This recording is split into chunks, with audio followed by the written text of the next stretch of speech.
এই বক্সগুলো আমি বারবার নিষেধ করি, এরা এই কামটাই করে। মাহফিলের জন্য, বক্তার জন্য বক্স নয়, এটা শিল্পীদের জন্য, যাদের গলা টলা নাই, সুর সার বার করে ওদের জন্য। বক্স কণ্ঠকে বিকৃতি করে ফেলে দেয়। মাইক লাগবে। কোন জনসভায় বক্স দেখেছেন জীবনে? কোন জনসভায় বক্স ইউজ হয় না। আমাদের আল্লামা সাইদি কোনোদিন বক্স ইউজ করেননি। বাহিরে যে হরিণ, ওই হরিণ লাগবে, ওটা অ্যাকুরেট কণ্ঠ এবং শ্রুতিমধুর দান করবে। আর বক্সের কারবার হলো মুখ ঢাকায় কথা বলতে হবে, ওটা টানে বেশি। আপনি এক বিগ পরিমাণ কথা বলে তো বুঝতেই পারবেন না। আমার ভাইয়েরা, আমি যেটা আপনাদেরকে বুঝাতে এসেছি, প্রত্যেকটি মানুষের অন্তরে আছে রোগ। কি আছে? বিনা অনুমতি ছাড়া আমাদেরকে করার তৌফিক দিয়েছেন। সেই মনিবের দরবারে প্রাণ খুলে শুকর আদায় করছি। সমস্ত শক্তি কণ্ঠের কাছে এনে জোরে সোরে চিৎকার করে পড়ছি আলহামদুলিল্লাহ। সবাই পড়ছি রব্বানা লাকাল হামদ হামদান কাসীরান তাইয়্যিবান মুবারাকান ফীহি ইয়া রাব্বি লাকাল হামদু কামা ইয়ানবাগি লিজালালি ওয়াজহিকা ওয়া আযীমি সুলতানিকা।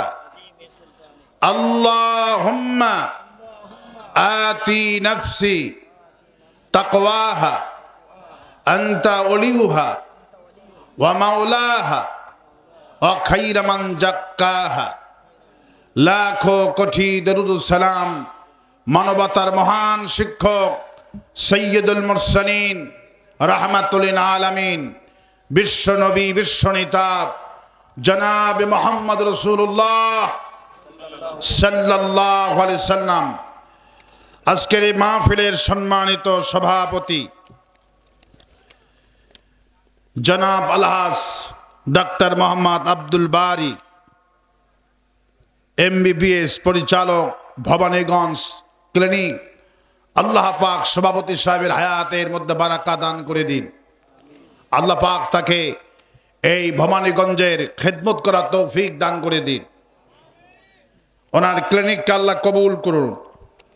আজকের মাহফিলের প্রধান অতিথি অধ্যাপক জনাব কামাল হোসেন, উনি এসেছেন, অনেক সুন্দর কথা বলেছেন, শর্টলি কথা বলেছেন। আল্লাহ পাক আজকের কামাল হোসেনকে কোরআনে কারীমের কর্মী হিসাবে কবুল করুন। আমিন। আরো আস্তে কোন আমিন। আমিন। আরো আস্তে কোন আমিন। বিশেষ অতিথি আব্দুর রাজ্জাক, সাবেক মেয়র, এসেছেন, উনি চলে গেছেন। এবং যাদের নাম হাইলাইট করা হয়েছে তাদের নামগুলো আমি নিচ্ছি। যুগ্ম সহসভাপতি জিয়াউর রহমান DM, আল্লাহ পাক তাকেও কোরআনের জন্য কবুল করুন। প্রধান উপদেষ্টা, প্রধান পৃষ্ঠপোষক এবং যাদের নাম এই পোস্টালে এসেছেন, আল্লাহ রাব্বুল আলামিন কোরআনে কারীমের পোস্টালে যাদের নাম এসেছেন সকলকে কোরআনে কারীমের কর্মী হিসাবে কবুল করুন। আমার সামনে বসা কোরআন শুনতে আসা প্রিয় ভবানীগঞ্জবাসী, বাগমারাবাসী, কোরআন শুনতে আসতে পেরে খুশি না বেদা? কারা কারা খুশি নাই হাত তুলে দেখান। মাইক কিন্তু ভালো না, আওয়াজ কষ্ট হচ্ছে আমার। না, এটাই ভালো হবে, কিন্তু আওয়াজ করতে হবে শুধু। এই মাইকটাই আমার কাছে সুন্দর, কিন্তু আওয়াজটা একটু বাড়াতে হবে, গলা টানতেছে। এই মাইক সুন্দর মাইক, এই আওয়াজটা 1 নম্বর আওয়াজ, কিন্তু শুধু গলা টানা বন্ধ করতে হবে। আপনারা মোটেও কোরআনে কারীম শুনতে আসতে পেরে খুশি নাই? আপনারা হাত তুলেছেন কেন? না বুঝেই তুলেছেন। আমাদের সভাপতি সাহেব, প্রধান অতিথি সে ঠিকই বুঝেছে, আলহামদুলিল্লাহ বলে।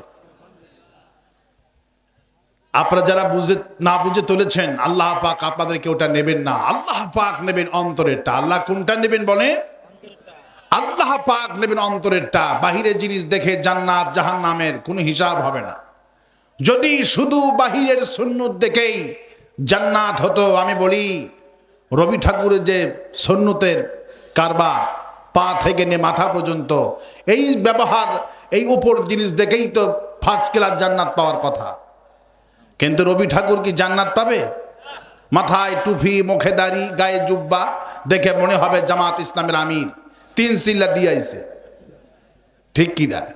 কিন্তু এই দাড়ি আর টুপি আল্লাহর কাছে কোনো মর্যাদা নাই। ইমানহীন সুন্নতের কোনো মূল্য নাই। সুন্নতগুলি হলো শূন্য, ইমান হলো মূল। ইমান কি? সুন্নত নফলের কোনো মূল্য নাই, ইমান লাগবে। ইমানটা হলো এক। ইমান কি? এক যদি না থাকে আপনার শূন্যর কোনো মূল্য আছে? এই প্যান্ডেল ভর্তি শূন্য লেখেন, কোনো মূল্য আছে? যখনই এক লাগবেন, একের পিঠে শূন্য দেবেন, একের দাম শুধু বাড়তে থাকবে, ঠিক কি না? যত শূন্য লাগাবেন তখন কি হবে? শূন্য তখন দাম হবে যখন এক থাকবে। তো মুশরিক বামপন্থীদের ইমান নাই, কি নাই? ইমান নাই। ওদের ইমান যদি থাকতো তাহলে আল্লাহর প্রতি ইমান আনতো। ওদের ইমান নাই, সুন্নতের কোনো দাম নাই। সুতরাং এবার কারা কারা খুশি হয়েছেন দুহাত তুলে আল্লাহ দেখা দেন। আল্লাহ হাতকে কবুল করুন, বলি আমিন। বেশি ভূমিকা বলবো না। কোরআন শুনতে এসেছি। কি শুনতে এসেছি? কোরআন শুনতে এসেছি। আমি 12টার মধ্যে শেষ করব আজকের আলোচনা, কারণ গভীর রাত করে এর মধ্যে কোনো বরকত নাই। ওয়াজআলনা নাওমাকুম সুবাতা, আমি রাতকে বানিয়েছি ঘুমানোর জন্য। কোন নবী রাতে তাফসীর করেননি। কেউ যদি দেখাতে পারে যে অমুক নবী রাতের বেলা ওয়াজ করেছেন, লগত 1 লক্ষ টাকা পুরস্কার পাবে। এখানেই দিব 1 লাখ টাকা পুরস্কার। কোন জাল হাদিসও দেখাতে পারবে না। কোন নবী এশারের নামাজের পর কথা বলেননি। ভালো করে মনে রাখবেন, যে সমস্ত মাহফিল কমিটি আছেন এবং নেতৃবর্গ আছেন, হাদিস পালন করবেন। দিনের বেলা মাহফিল করা হলো বিশ্ব নবীর সুন্নাহ। সুবহানাল্লাহ। পৃথিবীর কোথাও রাতে তাফসীর মাহফিল হয় না। সারা পৃথিবীতে দিনে তাফসীর হয়। আমার দেশের সিস্টেমটা সম্পূর্ণ নবীর সুন্নতের পরিপন্থী। ওয়াজ শুনে ফজর নামাজই হয় না, এই ওয়াজের কোনো মূল্যই হয় না। ওয়াজ শুনে ফজর নামাজ নাই। এই জন্যই আমি 12টা পার করব না। আমি তো এখানে এসেছি 8টার সময়। তারা সিস্টেমে এগোতে পারেনি, আমাকে দিয়েছে এখন। সুতরাং আমি যতক্ষণ কথা বলবো, কোরআন থেকে কথা বলবো, আসল কথাগুলি আমি আপনাদের কাছে বলার চেষ্টা করব। কোরআন শুনতে এসেছি। এই কোরআন কি জামাত ইসলামের কোরআন? এই কোরআন কি শিবিরের? এই কোরআন কি বিএনপির? কোরআন কি আওয়ামী লীগের? কোরআন কার? বলেন সবাই। কোরআনের মালিক হলেন আল্লাহ।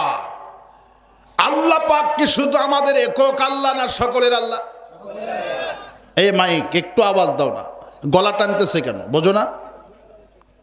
তোমার আওয়াজটা ঠিক আছে কিন্তু গলা টানতেছে। জোরে কথা বলতে হচ্ছে আমার, টানতেছে বেশি।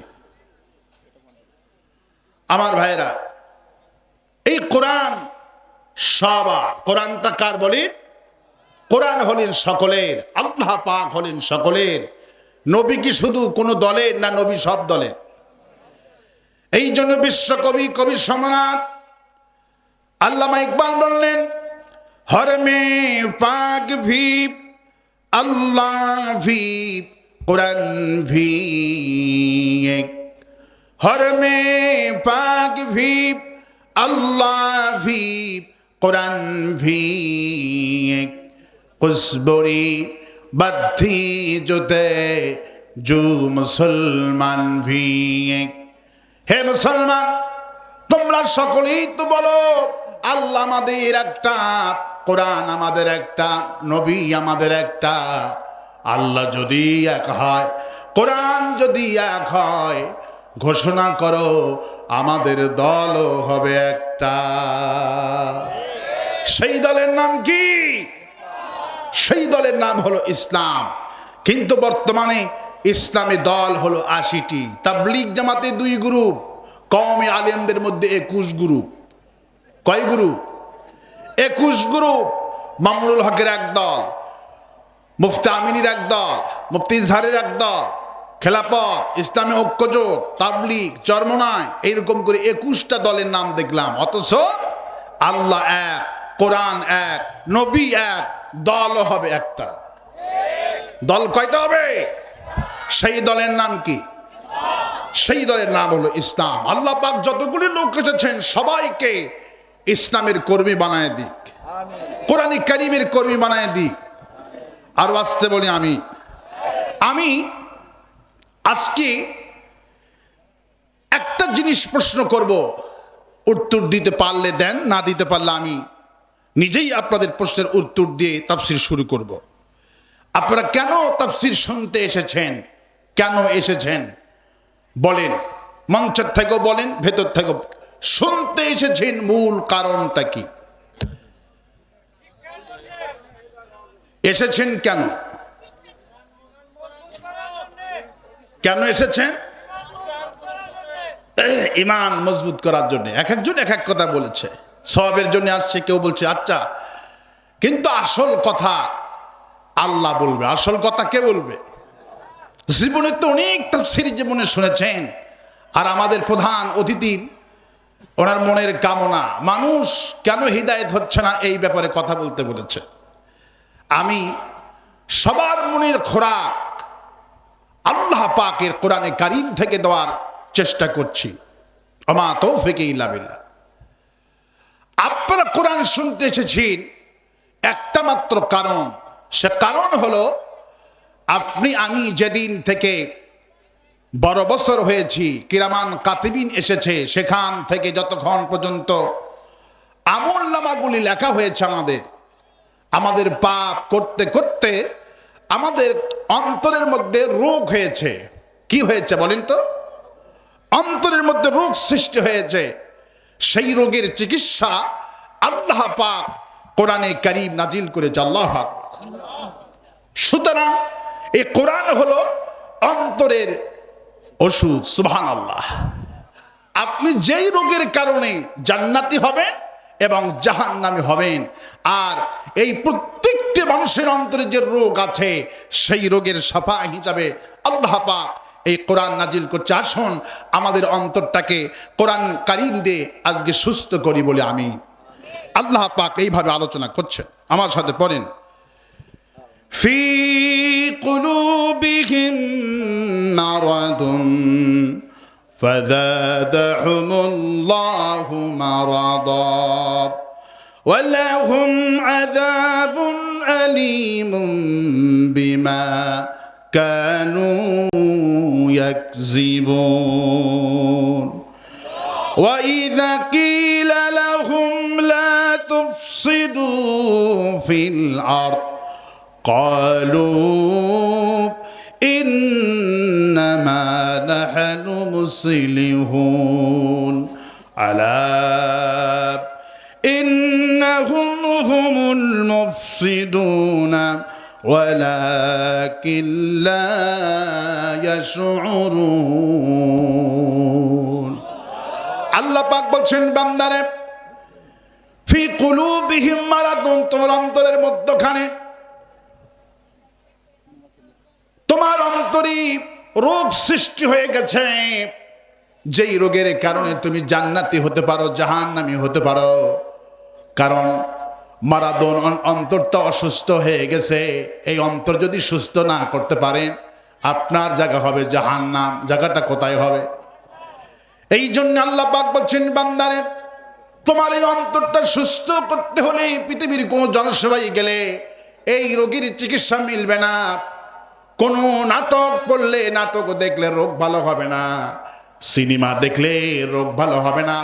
যাত্রায় গেলে রোগ ভালো হবে না। রোগ কেমনে ভালো হবে? আল্লাহ পাক বলেন, ওয়ানুনাজ্জিলু মিনাল কুরআনি মা হুয়া শিফাউ ওয়া রাহমাতুল লিল মুমিনিন ওয়া লা ইয়াজিদুয যালিমিনা ইল্লা খাসারা। আমি রব্বুল আলামিন এই কোরআনকে মুমিনদের জন্য, ওই যে অন্তরের রোগ হয়ে গেল, কোরআন, তুমি যদি কোরআন দিয়ে জীবন যাপন করো, কোরআন তেলাওয়াত করো, আমি তোমার রোগ ভালো বানায় দিব। ওয়ালা ইয়াযীদুল যালিমিনা ইল্লা খাসারা। কিন্তু রোগ ভালো হবে না কাদের? মুমিনদের রোগ, অন্তরে যে রোগ হলো, আল্লাহ পাক বলছেন এই রোগটা মুমিনদের ভালো হয়ে যাবে। যারা কোরআন শরীফ শুধু পড়ে এদের রোগ ভালো হবে না। আল্লাহ পাক বলছেন শুধু পড়নেওয়ালাদের রোগ ভালো হবে না। কোরআন শরীফ পড়ে যেমন, আমি যে কোরআনে কারীমের মধ্যে আইন দিয়েছি, পুরা কোরআনের প্রতি ঈমান আনতে হবে। শুধু কোরআন শরীফ পড়লে অন্তরের রোগ ভালো হবে না। কোরআন শরীফ পড়লে রোগ ভালো হবে না, কারণ কোরআন শরীফ বুঝে পড়তে হবে, কোরআন শরীফ প্র্যাকটিক্যালি আমল করতে হবে। শেখ হাসিনা বলেছিল পার্লামেন্টে, আমি 12 মাসে 12 বার কোরআনে কারীম খতম করি। নারায়ণগঞ্জের শামীম ওসমান বলেছিল, আমি দৈনিক 70 থেকে 80 রাকাত তাহাজ্জুদের নামাজ পড়ি।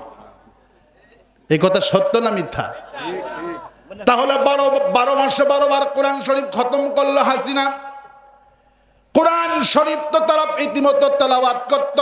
আমাদের মাহফিলে এসে প্রধান অতিথির বক্তব্য দিয়েছেন মসজিদের সভাপতি আওয়ামী লীগ, মাদ্রাসার সভাপতি আওয়ামী লীগ। ওরা দেশে যা আছে টয়লেট লীগ থেকে শুরু করে নিয়ে সব জায়গারই ওরা সভাপতি, ঠিক কিনা বলে? ওরা সব কিছু ছিল। ওরা কোরআন শরীফ পড়ত, কোরআন শরীফ খতম করত, কিন্তু কোরআন পড়ার পরেও কি ওরা ভালো মানুষ হয়েছে নাকি বলেন তো? কোরআন শরীফ যেইভাবে আওয়ামী লীগেরা পড়েছে, তেলাওয়াত করেছে, কোরআন তো বোঝে নাই। কোরআন যদি হাসিনা বুঝত, কোরআনের পাখি শহীদ আল্লামা সাইদি, যার হাতে তাফসীর শুনে 3000 বিধর্মী কালেমা পড়ে মুসলমান হয়ে গেল, এই লোকটাকে তো জেলখানায় বন্দি করার কথা ছিল না। কোরআন যেইভাবে পড়েছে, কোরআন যদি বুঝতো, তাহলে কোরআনের বিরুদ্ধে তো আইন পার্লামেন্টে পাশ করতে পারতো না। কিন্তু আল্লাহ পাক বলছেন, কি বলছেন? এই রোগটা অন্তরে যে তোমাদের রোগ হয়ে গেল বান্দা, এই রোগ ভালো হবে কেবলমাত্র শুধুমাত্র যারা কোরআনের প্রতি ঈমান আনে, এদের রোগটা ভালো হবে।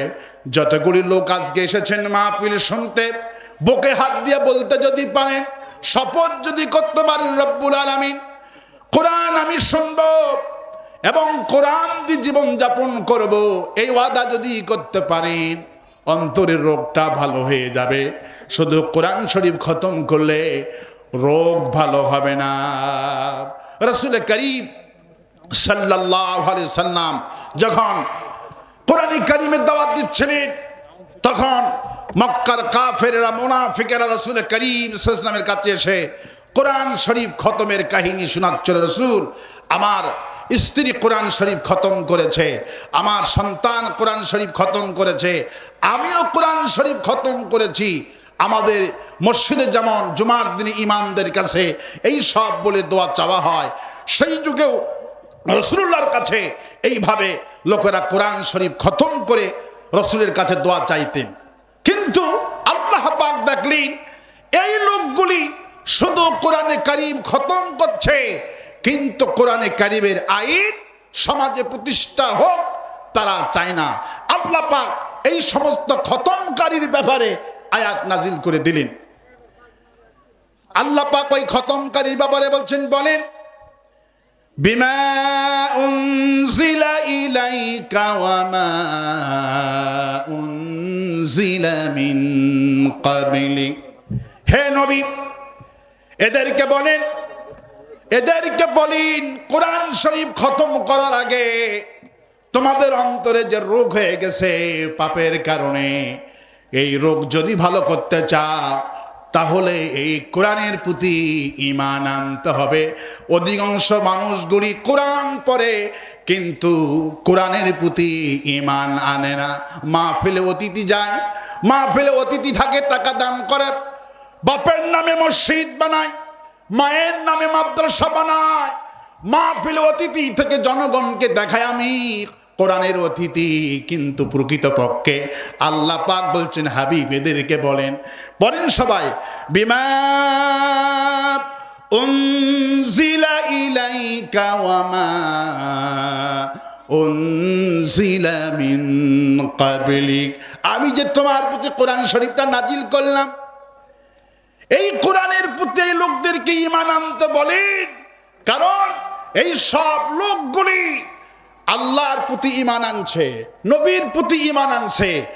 আল্লাহর প্রতি ঈমান আনাটা সহজ, রাসূলের প্রতি ঈমান আনাটা সহজ বিষয়, কিন্তু কোরআনে কারিমের প্রতি ঈমান আনাটা সবচেয়ে কঠিন বিষয়।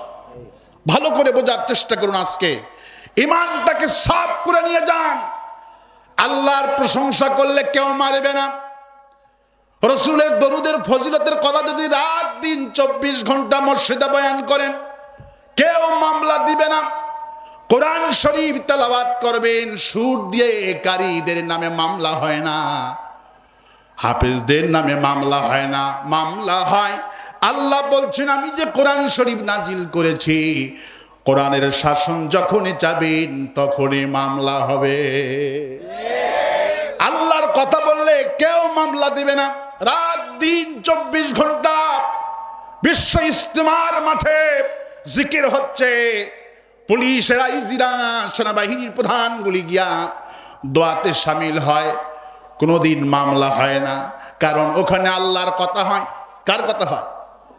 আল্লাহর কথা হয়। দরুদের ফজিলত বয়ান করলাম, কেউ মামলা করবে না। কিন্তু মামলা তখনই হবে, কোরআন শরীফ শুধু পড়লে হবে, রোগ ভালো হবে না। কোরআন শরীফের আইন যখনই চাবেন তখনই রোগ ভালো হবে, আর তখনই মামলা করবে। কোরআনের শাসন না চাওয়া পর্যন্ত শুধু কোরআন তেলাওয়াতকারীর ব্যাপারে কোনোদিন কোন রাষ্ট্র শাসক মামলা করেনি, কোনোদিন মামলা করবে না। শুধু কোরআন তেলাওয়াত করলে আপনার নামে মামলা হবে না। বাংলাদেশে কোন হাফেজের নামে মামলা হয়নি, কোন কারীর নামে মামলা হয়নি। মামলা হয়েছে কোরআন শরীফ পড়ে যেমন, কোরআনের শাসনটা চাই তেমন। এই জন্য আল্লাহ পাক বলতেছেন হাবিব, এই বক্স দাও দেখি, এত কষ্ট হচ্ছে দেখি, বক্স লাগাও, এমনিটার দাও, এত কষ্ট হইতেছে, প্রচন্ড গলা টানতেছে। বাবারা দাও, ভালো করে দাও, এই মনিটরগুলি দাও, যাতে করে আমার কষ্ট কম হয়। দেখি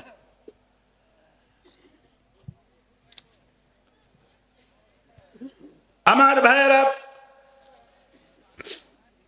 আমার প্রিয় বন্ধুগণ, এই জন্যই আল্লামা ইকবাল কি সুন্দর করে বললেন, আমল কি কিতাবে থি দোয়া কি কিতাব বানা দিয়া, আমল কি কিতাব থি দোয়া কি কিতাব বানা দিয়া, समझने की किताब थी पढ़ने का किताब बना दिया।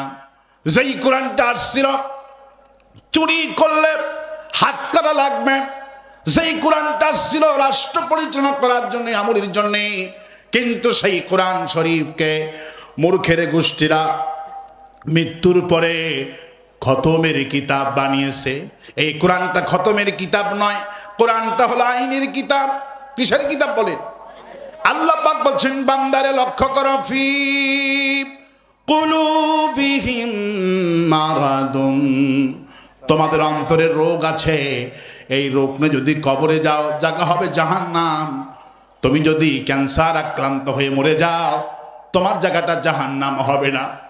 তুমি যদি ডায়াবেটিস আক্রান্ত হয়ে মরে যাও তোমার জায়গাটা জাহান্নাম হবে না। তুমি যে কোনো রোগে আক্রান্ত হয়ে যদি মরে যাও জায়গাটা জাহান্নাম হবে না। তোমার অন্তর যে রোগ সৃষ্টি হয়ে গেল পাপের কারণে, এই রোগের ওষুধ আমি আল্লাহ কোরআনে কারীম নাজিল করে দিয়ে দিলাম।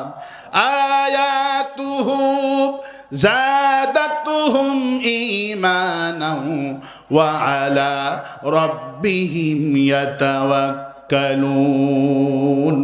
তুমি যত আয়াত কারিমা তেলাওয়াত করবা, আয়াত যত শুনবা, তোমার ঈমান তত বৃদ্ধি হতে থাকবে। কোরআন অনুযায়ী যখন আমল করবেন, কোরআন শুধু খতম করলে হবে না।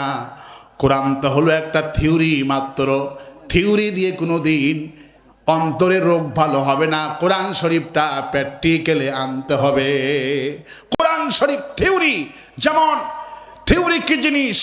আপনি রান্না করবেন, প্রচন্ড পেটে ক্ষুধা, চুলার উপরে ভাত তুলে দিয়েছেন, এখন আগুন লাগবে, আপনি এখন কাগজের টুকরাতে আগুন শব্দ লেখে চুলার মধ্যে দিয়ে দিলেন, ভাত হয়ে যাবে? কেন হবে না ভাত? এটা হলো কাগজের লেখা থিওরি মাত্র। এটা কি? এই থিওরি লেখা, আগুন লেখা দিয়ে আপনার ভাত রান্না হবে না। আপনার সন্তান রসগোল্লা খেতে যাচ্ছে, আব্বা আমি রসগোল্লা খাবো, কিন্তু আপনি কাগজের খাতায় লিখে দিলেন, কলম খাতা নিয়ে বাবা রসগোল্লা বাংলাদেশে লিখে দিলেন, বাবা এখন চাটো। বলেন তো, কাগজের উপরে রসগোল্লা লেখার উপরে চাটলে কি রসগোল্লার স্বাদ পাওয়া যাবে? এটা হলো থিওরি। যতক্ষণ পর্যন্ত প্র্যাকটিক্যালে আপনি এটাকে না তৈরি করবেন, ততক্ষণ পর্যন্ত রসগোল্লার স্বাদ পাওয়া যাবে না। আপনাকে দুধ কিনতে হবে, ছানা বের করতে হবে, শিরা তৈরি করতে হবে চিনি দিয়ে, জাল করে সেখানে প্রসেসিং মতো ওখানে জাল করলে ছানা দিয়ে, তারপরে রসগোল্লার স্বাদ পাওয়া যাবে। শুধু কাগজের লেখা রসগোল্লা দিয়ে স্বাদ পাওয়া যাবে না। অনুরূপ ভাবে এই কোরআন হলো একটা থিওরি। এই থিওরি দিয়ে আপনার রোগ ভালো হবে না, এটা প্র্যাকটিক্যালি আনতে হবে। ডাক্তারের যে প্রেসক্রিপশন আপনাকে দেয়, এই প্রেসক্রিপশন হলো থিওরি। এই থিওরি অনুযায়ী আপনি ওষুধ কিনতে হয়, আপনাকে নিয়ম অনুযায়ী খেতে হয়। আল্লাহ পাকের পক্ষ থেকে গোটা বিশ্ববাসীর জন্য আল্লাহ পাকের পক্ষ থেকে এটা হলো প্রেসক্রিপশন। সুবহানাল্লাহ।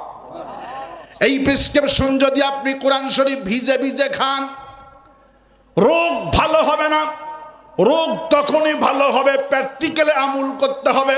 আল্লাহ বলছেন, হাবিব, এই লোকগুলি তো শুধু কোরআন শরীফ খতম করছে, কিন্তু কোরআন শরীফে যে চুরি করলে হাত কাটা লাগবে, এই আইনটা যে আমি দিলাম, এই আইনটা তো আর চায় না, শুধু খতম নিয়ে ব্যস্ত।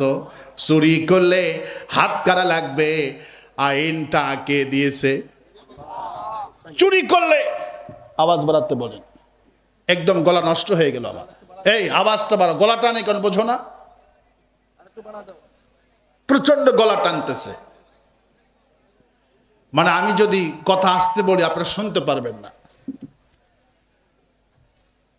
চুরি করলে হাত কাটা লাগবে, আইনটা কে দিয়েছে?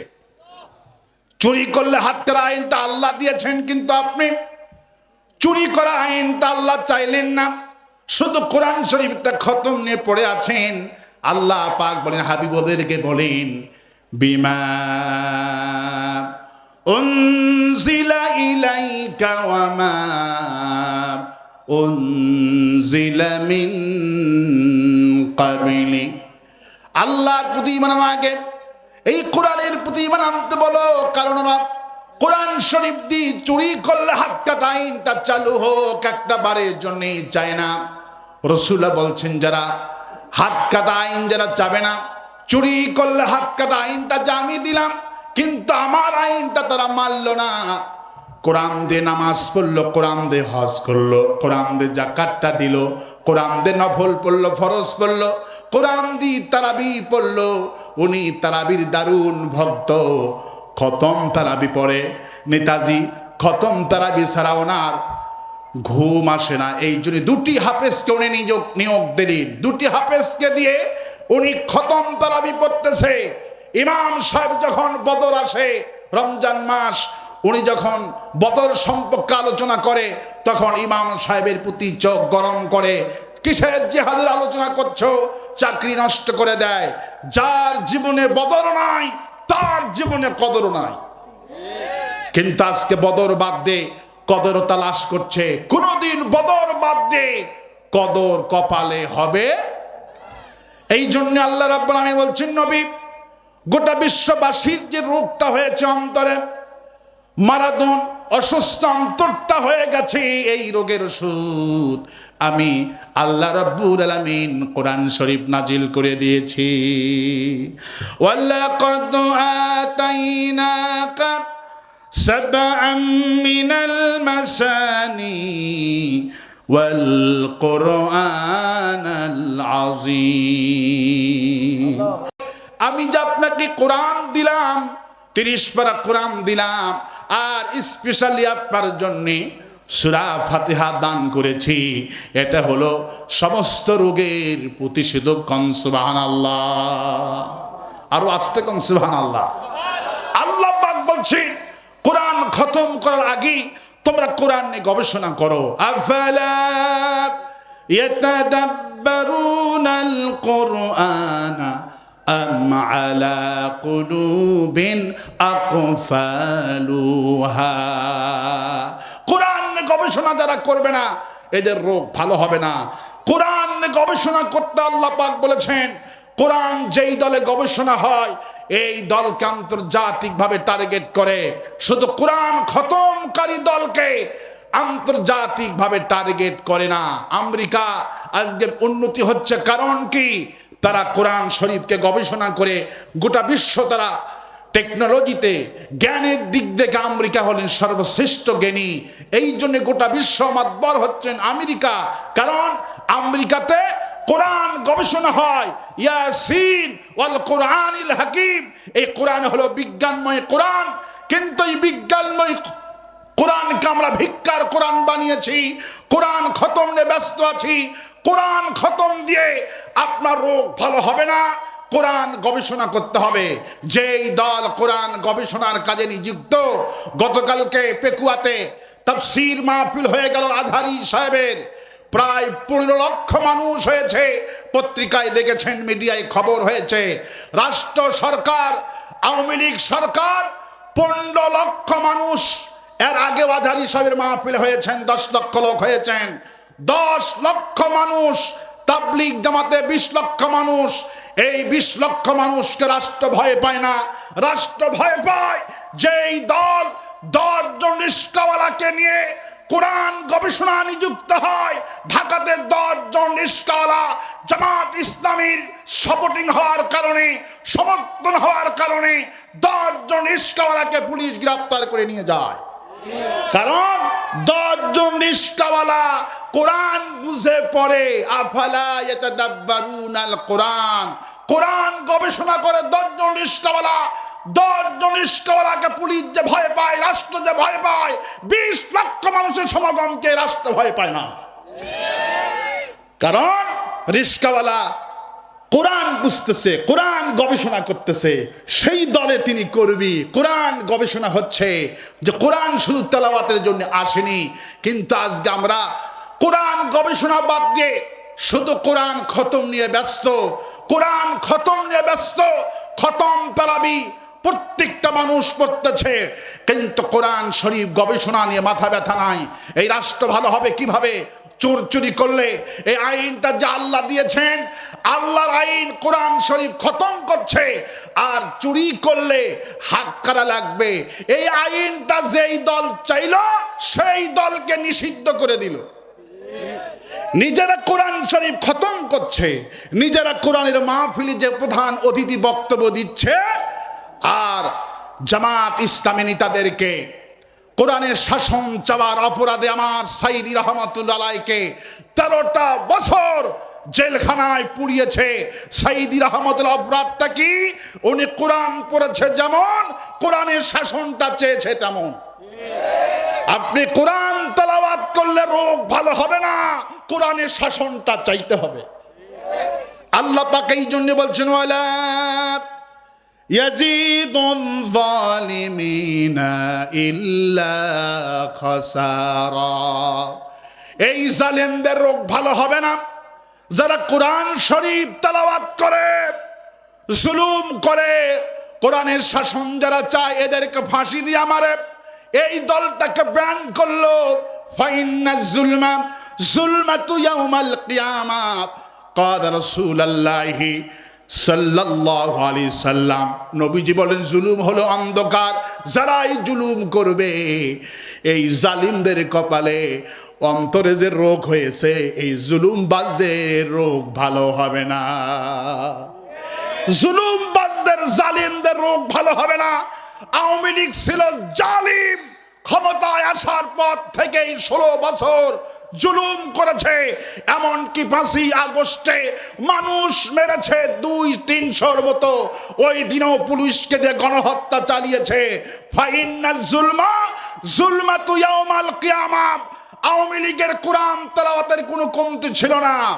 রাষ্ট্রীয়ভাবে সপরিবারে উমরায় গিয়েছে, রসুলের রওজা জিয়ারত করেছে, মসজিদ বানিয়েছে হাসিনা, মডেল মসজিদ বানিয়েছে, মাদ্রাসা অনুদান দিয়েছে, ওরা সব করেছে। কেন এদের রোগ ভালো হবে না? ওরা কোরআন শরীফ সব কিছু করেছে মানুষকে দেখানোর জন্যে। মূল যেই কাজ সেটা হলো কোরআন দিয়ে দেশটা চলুক, কোরআনের শাসন প্রতিষ্ঠা হোক, ওরা চায় না। ওরা কোরআন শরীফ পড়তো, প্রতিদিন কোরআন পড়তো আওয়ামী লীগের কর্মী নেতারা, কিন্তু ওরা কোরআন শরীফের শাসন চায় নাই। বরঞ্চ আমাদের নেতাগুলিকে ফাঁসি দিয়ে মেরেছে। অপরাধটা কি? আমার সাইদি হুজুর মানুষ হত্যা করেছে, ধর্ষণ করেছে। এই কথাটা শয়তানও বিশ্বাস করবে নাকি বলেন? বিশ্বাস করবে? আমার সাইদি হুজুরকে জেলে পুরালেন 13 বছর। আব্দুল কাদের মোল্লা, শহীদ কামরুজ্জামান, শহীদ নিজামী, এদেরকে ফাঁসি দিয়া মারলো। এদের অপরাধ আছে নাকি? অপরাধ আছে একটা। আল্লাহ পাক সেই কথা বলছেন, ওয়ামা নাকামু মিনহুম ইল্লা আইয়ুমিনু বিল্লাহিল আজিজিল হামিদ।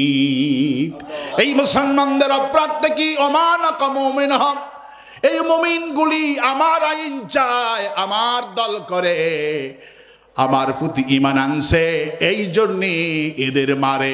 জামাত নেতারা যদি জয় বাংলা স্লোগান দিত, 1 সেকেন্ড জেলখানায় থাকতে হতো না। আরো আসতে কর। যদি আল্লাহর আইন বাদ দিয়া ওদের সাথে মিলে যেত। এই হাসিনা তো সাইদি সাহেবের কাছে দোয়া চেয়েছেন, গোলাম আজম সাহেবের কাছে দোয়া চেয়েছেন। এইটা 96 সালের ঘটনা। যুবক তরুণরা বলতে পারবে না। ওদের সঙ্গে যখন ছিল তখন ছিল সাথী, যখন ছিল না তখন হয়ে গেছে জঙ্গি। এই জন্য আল্লাহ পাক বলছেন, বান্দারে ফি কুলুবিহিম মারাদুন, তোমাদের অন্তরে যে পাপের কারণে রোগ হয়ে গেছে, এই রোগের ওষুধ আমি আল্লাহ দিলাম।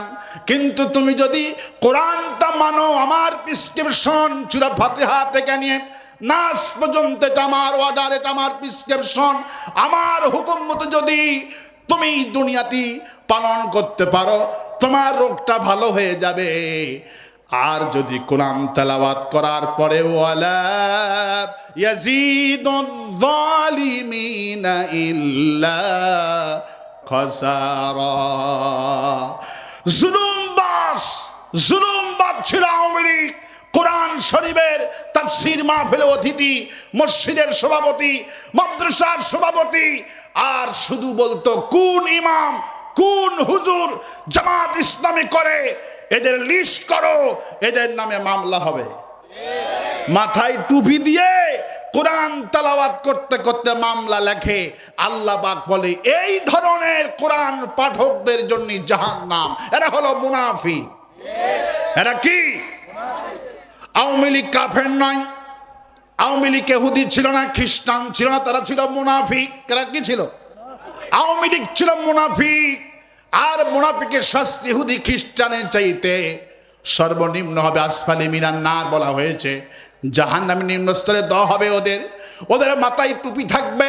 এই জন্য আল্লাহ পাক তার হাবিবকে বলতেছেন, আমিনান নাসি, পড়েন, ওয়ামিনান নাসি মান ইয়াকুলু আমান্না বিল্লাহি ওয়া বিল ইয়াউমিল আখিরি ওয়া মা হুম বিমুমিনিন।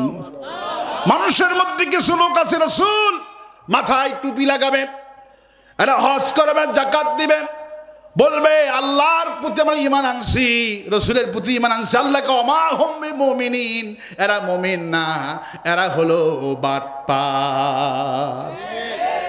আওয়ামী লীগ লিবেল শুধু ব্যবহার করেছে ইসলামের, ভেতরে মদ, ভেতরে হিরোইন। মানুষ যেন বুঝতে না পারে এটা মদ বিক্রি হচ্ছে, হিরোইন বিক্রি হচ্ছে, বিষ বিক্রি হচ্ছে। এই জন্য মদ এবং হিরোইনের গায়ে লিবেল লাগাইছে ইসলামী সালসা। কি সালসা? ইসলামী সালসা।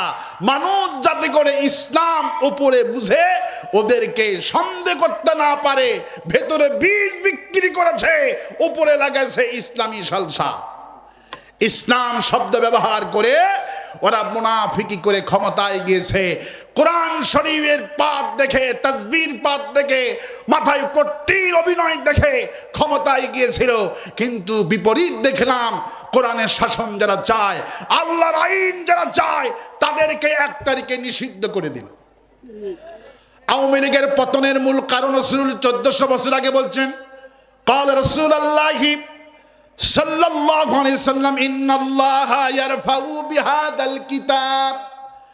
একটা দলের যে পতন হয় এর মূল কারণ হলো কোরআন, আর একটা দলের যে সম্মান হয় এর মূল কারণ হলো কোরআন। এটা মাইক না, এটা কি ভাই? এটা তো কথা বলে মজা পাওয়া যাচ্ছে না, সাউন্ড তো ভেতরে নাই। আমি বারবার কি বসে থাকতে পারতেছে না, না এখানে তো কথা, এদের তো কিছুই নাই। আমি এতবার করে বলেছি যে আমার কানে দিতে হবে।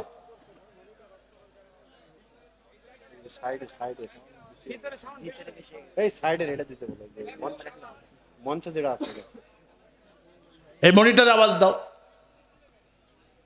আমার কথাটা আমি বুঝতে পারতেছি না, এত আওয়াজ। মাইকের ব্যাপারে সারাটা দিন শুধু আমি মাইকের ব্যাপারে ওয়াজ করেছি যে মাইক লাগবে, গলাদার না টানে, ওই সেই লাই সেই কদু, এরা বক্স ছাড়া কিছু বোঝে না। আল্লামা সাঈদী এবং জনসভায় কোনোদিন বক্স ইউজ হয় না, মাহফিলে ইউজ হয় হরিণ। কেউ ইউজ হয়? এই বক্সগুলো আমি বারবার নিষেধ করি, এরা এই কামটাই করে। মাহফিলের জন্য, বক্তার জন্য বক্স নয়, এটা শিল্পীদের জন্য, যাদের গলা টলা নাই, সুর সার বার করে ওদের জন্য। বক্স কণ্ঠকে বিকৃতি করে ফেলে দেয়। মাইক লাগবে। কোন জনসভায় বক্স দেখেছেন জীবনে? কোন জনসভায় বক্স ইউজ হয় না। আমাদের আল্লামা সাঈদী কোনোদিন বক্স ইউজ করেননি। বাহিরে যে হরিণ, ওই হরিণ লাগবে, ওটা অ্যাকুরেট কণ্ঠ এবং শ্রুতিমধুর দান করবে। আর বক্সের কারবার হলো মুখ ঢাকায় কথা বলতে হবে, ওটা টানে বেশি। আপনি 1 বিট পরিমাণ কথা বলে তো বুঝতেই পারবেন না।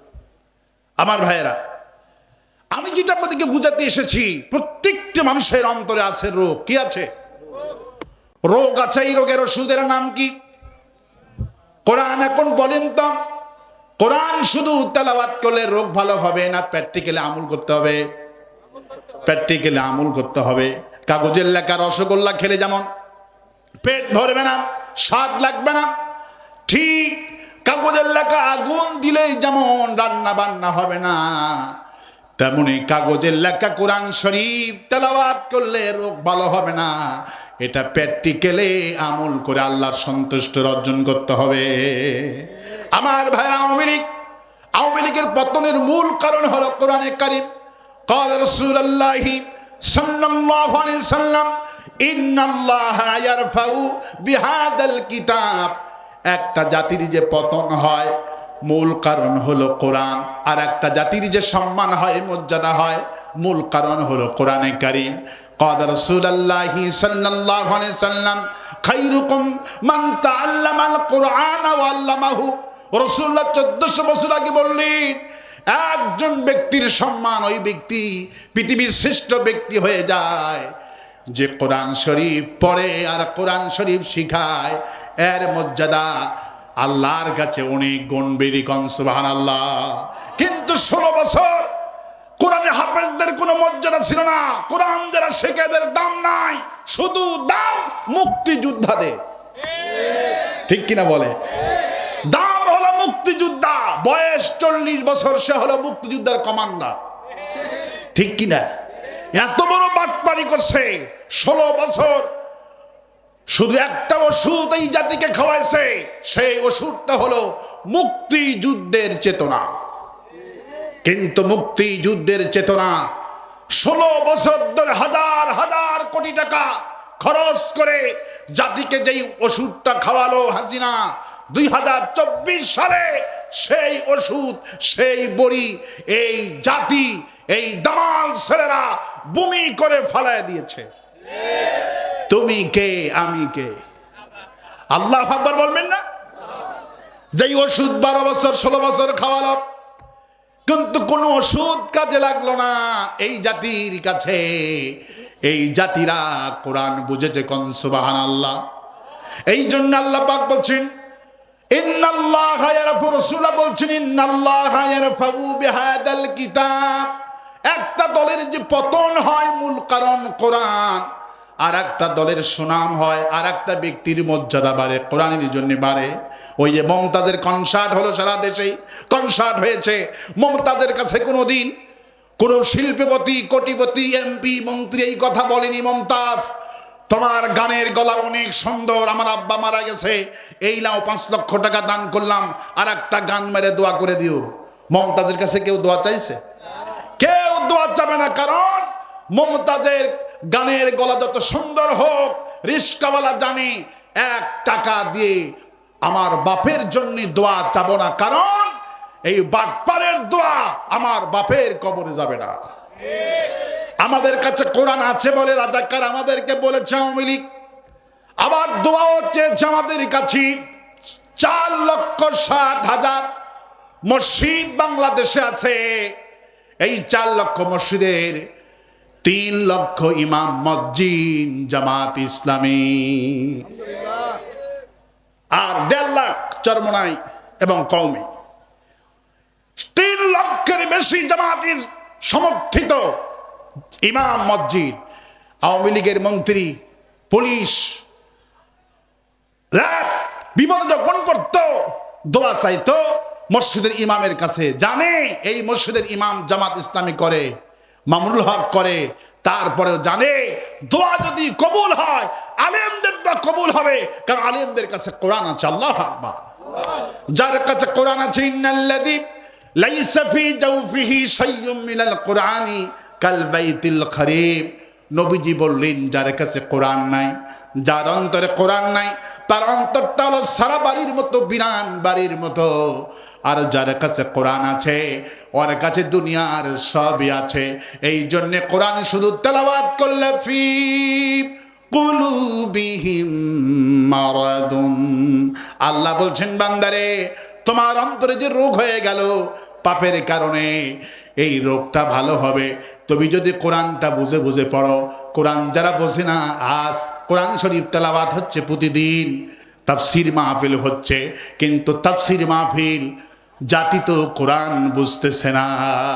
প্রতিদিন তাফসীর মাহফিল হচ্ছে, কোরআন তো বুঝতেছি না। আল্লাহ পাক বলছেন আফালা ইয়াতাদাব্বারুনাল কোরআন, কোরআনকে বুঝতে হবে, কোরআনকে নিয়ে গবেষণা করতে হবে। কিন্তু কোরআন নিয়ে তো আজকে গবেষণা নাই, কোরআন তো বুঝছি না। আজকে কোরআন পড়ছে খোরার মতো, আর কোরআন শুনছে কানার মতো। এক মসজিদের ইমাম হলো খোরা, আর মুসল্লি হলো কানা। ইমাম সাহেব সূরা ফাতিহা থেকে শুরু করে দিয়েছেন নামাজ পড়া, পেছনে কানা গিয়েছেন নামাজ পড়তে। যখন ইমাম সাহেব এই জায়গাতে গিয়েছেন ইয়া কানা বুদু ইয়া কানাস্তাইন, কানা বেটা পিছন থেকে নামাজ ছেড়ে দিয়ে বাহিরে গিয়ে বলে, এই বেটা ইমামের পেছনে নামাজ মোটেই হবে না, কারণ এ আমাকে দেখতেই পারে না। লোকেরা বলল কি হয়েছে, তোকে দেখতে পারলো না কেন? কয় সে বলে তুই কানা, তোর বাপ কানা। কি বলছে তোরে? কয় ইয়া কানা বুদাইয়া কানাস্তাইন। সভাপতি বলছে বাবা তুই মসজিদ ছাড়লা কেন? কয় চাচা এই হুজুর হিংসুক, এই ইমাম হিংসুক ইমাম যতদিন থাকবে আমি মসজিদে মোটেই যাব না। আচ্ছা কি হয়েছে বলো? কয় আমি যখনই যাই শুধু আমারে গালিগালাজ করে। সভাপতি বলল বাবা মসজিদে এসো, যদি গালায় আমরা নিজেরাই ধরবো। কিন্তু কানা আজকে মসজিদে গিয়েছেন এই নিয়ত করে, আজ যদি বেটা ইমাম সাহেব আমারে গালায়, ওর একদিন আমার একদিন। কিন্তু বলেন সাবআম মিনাল মাসানি ওয়াল কুরআনাল আযীম, হে নবী আমি আপনাকে কোরআন তো দিয়েছি, স্পেশালি 7টি আয়াত সূরাতুল ফাতিহা দিয়েছি। আল্লাহু আকবার। এটা হলো মহা ঔষধের সূরা। সূরা ফাতিহা ছাড়া নামাজ হবে না। ইমাম সাহেব যখনই সূরা ফাতিহা শুরু করেছেন, এই জায়গাতে যখন গিয়েছেন ইয়্যাকা না'বুদু ওয়া ইয়্যাকা নাস্তাইন, তখন পেছন থেকে কানা নামাজ ছেড়ে দিয়ে ইচ্ছা মতো ইমামকে পিটানো শুরু করেছে। ইমাম বলতেছে আমারে বাঁচাও। মসজিদ কমিটি নামাজ ছেড়ে দিয়ে কানার খোরাকে মীমাংসা করার জন্য চেষ্টা করতেছেন। ইশারা নামাজের সময় বড় একটা আলেম কানা হলো। আলেমকে এনে বলতেছে বাবা তুমি কানা ইমামকে কেন মেরেছো বলো। তখন কানা বলতেছে আমি মেরেছি, সে আমাকে দেখতেই পারে না, আমি যখনই আসি তখনই আমাকে কয় তুই কানা, তোর বাপ কানা। বাবা তোমাকে কি বলে গালি দিয়েছে বলো। তখন কানা বলতেছে সে আমাকে গালি দিচ্ছে এই বলে ইয়্যাকা না'বুদু ওয়া ইয়্যাকা নাস্তাইন। অর্থ হলো হায় আল্লাহ আমি তোমার কেবলমাত্র তোমারই গোলামি করি আর তোমার কাছে সাহায্য চাই। অর্থটা হলো এটা। কিন্তু কানা তো কোরআন বোঝেনি। আল্লাহ বলছেন বলো কেবলমাত্র তোমার গোলামি করি আর তোমার সাহায্য চায়। কিন্তু কানা বুঝেছে নাকি?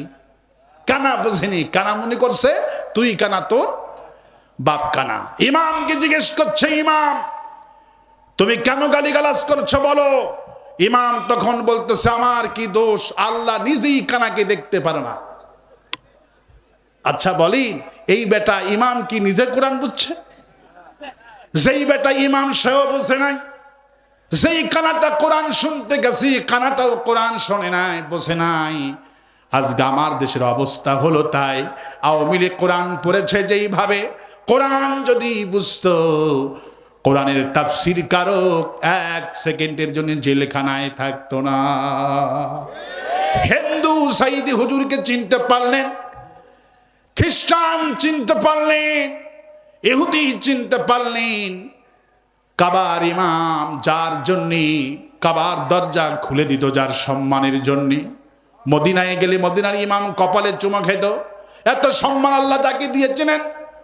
শুধু বাংলাদেশে নয়, সৌদির বাদশাহ এবং দুবাইয়ের বাদশাহ আল্লামা সাইদি হুজুরকে 2009 সালে শেষ মাহফিলে দুবাইয়ের বাদশাহ একটা সাইদির ওয়াজ শুনে পাগল হয়ে গেলেন। দুবাইয়ের প্রেসিডেন্ট, দুবাইয়ের আমির সাইদি হুজুরকে 100 ভরি সোনা দিয়ে একটা আবা বেনি দিয়েছিলেন। আল্লামা সাইদি সে 100 ভরি সোনা বিক্রি করে উনি যে শহীদবাগে আরমানার মসজিদে 3 তলা টাইলস আর সমস্ত ফ্যান লাগিয়ে দিয়েছে। রাফিক বিন সাইদি যখন মারা গেলেন আমি যখন নামাজ পড়লাম জিজ্ঞেস করলাম এত সুন্দর মসজিদের কারুকার্যি কে, এত সুন্দর কে বানাইলো এটা। আমি জিজ্ঞেস করলাম যখন একজন মুসল্লি বলল আল্লামা সাইদিকে উনি দুবাই তাফসীর শেষ তাফসীর করেছেন। দুবাইয়ের আমির খুশি হয়ে 100 ভরি সোনা দিয়ে আবা বানিয়ে দিয়েছিলেন। আল্লামা সাইদি সেই সমস্ত স্বর্ণ বিক্রি করে মসজিদের কাজে লাগিয়ে দিয়েছেন। যার তাফসীর শুনে মানুষের অন্তর রোগ ভালো হয়ে যেত।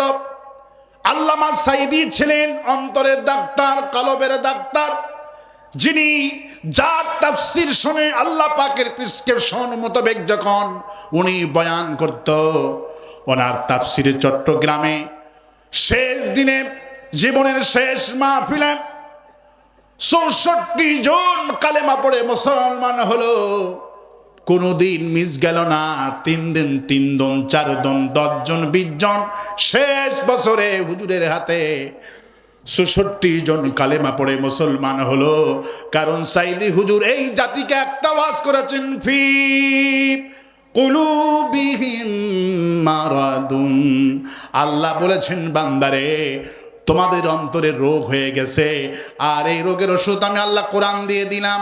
ওয়া নুনাজ্জিলু মিনাল কুরআনি মা হুয়া শিফাউন